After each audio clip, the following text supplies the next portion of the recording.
Thanks for watching ERi-TV, dear viewers. Welcome to our news broadcast. Here are the headlines.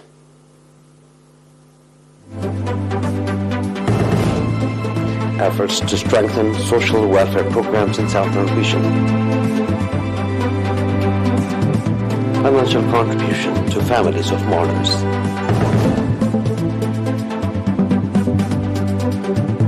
Israeli army kills 10 Palestinians, including elderly women. Opium production in Myanmar surges to 9 years high. In our domestic news, Ms. Lul Gabrab, Minister of Labour and Social Welfare, called for integrated effort in strengthening and implementing of social welfare programs. Minister Lul made the call at an activity assessment meeting of the Ministry of Labour and Social Welfare branch in the Southern region conducted on 26 January in Mandafara, indicating that improving the livelihoods of disadvantaged citizens is one of the objectives of the ministry. Minister Lul called for preserving the achievements already registered and to exert more effort for better outcome.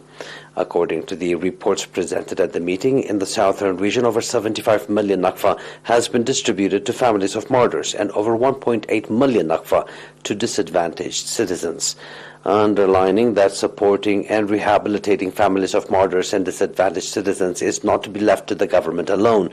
Mr. Haile Gabra Mikhail, head of the office branch in the region, called on every citizen to strengthen participation and contribution in the effort. Mr. Haptab Tasfatyan, governor of the Southern region, on his part, expressed readiness of the regional administration to stand alongside the office branch in all its activities.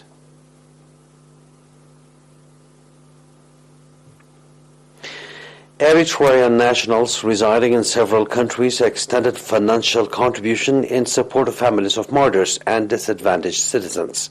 According to reports, 23,500 nakfa that was contributed by diaspora nationals was distributed to 47 disadvantaged citizens in Agordet subzone. Ms. Adhanet Abraham from Norway said that the diaspora nationals are making the financial contribution for the fourth time. Commending the initiative the nationals are taking to support families of martyrs and disadvantaged citizens, area administrators in Agordet subzone called on others to follow the noble example the nationals are taking. In the same vein, members of the Eritrean community in France contributed 3,555 euros in support of families of martyrs.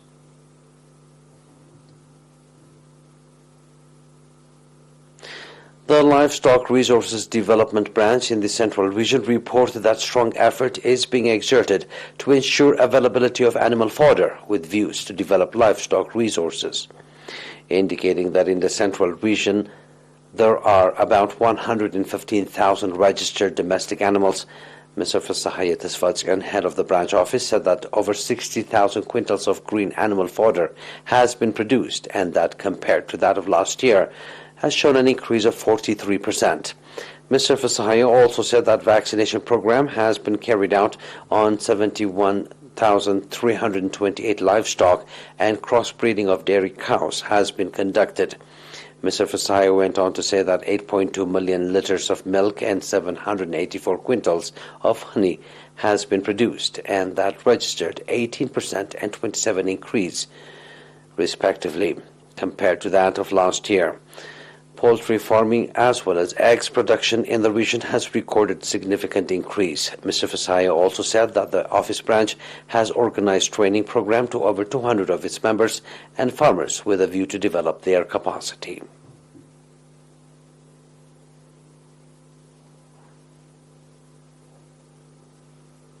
That was our domestic news.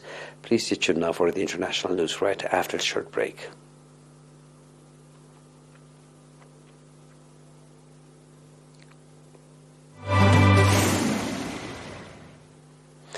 Israeli troops have killed 10 Palestinians in one of the deadliest days in the occupied West Bank since Israeli raids intensified at the start of last year. According to the Palestinian Ministry of Health, 9 of the Palestinians killed were in the Jenin refugee camp after Israeli forces raided the area. The other Palestinian, a 22-year-old man, was shot by Israeli forces in the town of Al-Ram, north of Jerusalem. In the Jenin raid, which Palestinians have described as a massacre, at least 20 others were wounded with live ammunition. 4 of them were in critical condition, and the death toll included an elderly woman, according to Palestinian officials. She was identified as Magda Obaid by the Jenin hospital authorities. Israeli forces who withdrew from Jenin after the killings said they were looking into reports of the woman's death. Meanwhile, Al-Aqsa Martyrs Brigade and armed militia affiliate with the Palestinian political party Fatah said the dead included one of its fighters, Azzeddin Salahat.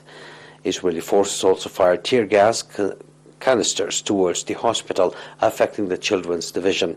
Baker said it caused suffocation injuries to children and others.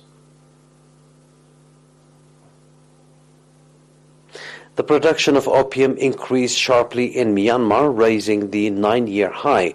According to the UN, it touched nearly 795 metric tons in 2022, nearly double the production in 2021, 423 metric tons the year of the military coup.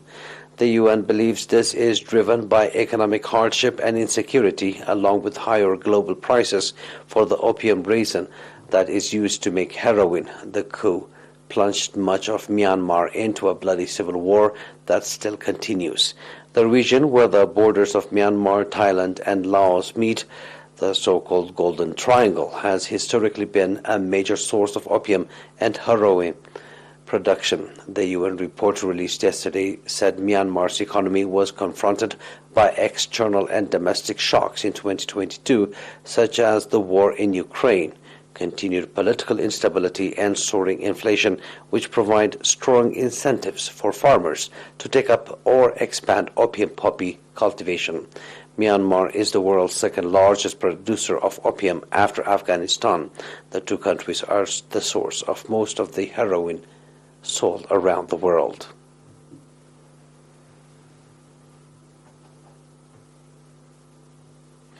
Please stay tuned now for a recap of tonight's headlines.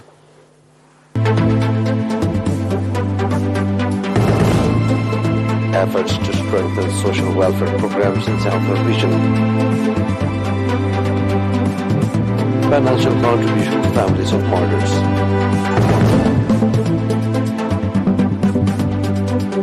Israel army kills 10 Palestinians, including an elderly woman. Opium production in Myanmar surges to 9-year high. And that was our news for tonight, dear viewers. See, that's good night from us.